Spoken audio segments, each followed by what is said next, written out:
Hindi napigilan ni Ferdinand de la Merced o mas kilala bilang Philippine Looper ang kanyang galit at pagkadismaya matapos ideklara siyang persona non grata ng sangguniang panlalawigan ng Negros Oriental.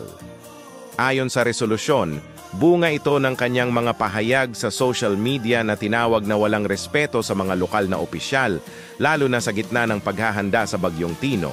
Sa kanyang reaksyon, iginiit ni de la Merced na wala siyang masamang intensyon at nais lamang ipahayag ang kanyang opinyon bilang bisita.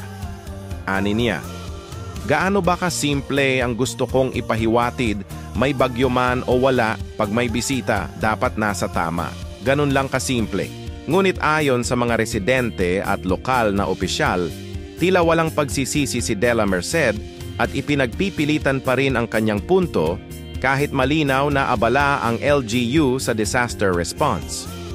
Maraming netizens ang nagsabing dapat ay mas naging maunawain siya bilang influencer dahil may epekto ang kanyang mga salita sa reputasyon ng mga tao at lugar na binibisita. Sa kabila ng kontrobersya, nanindigan si Vice Governor Fritz Diaz at ang buong konseho ng Negros Oriental sa kanilang pasya.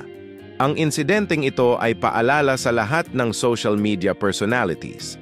Bawat salita ay may bigat at hindi sapat ang katanyagan upang ipilit ang gusto, lalo na sa gitna ng kalamidad at sakuna.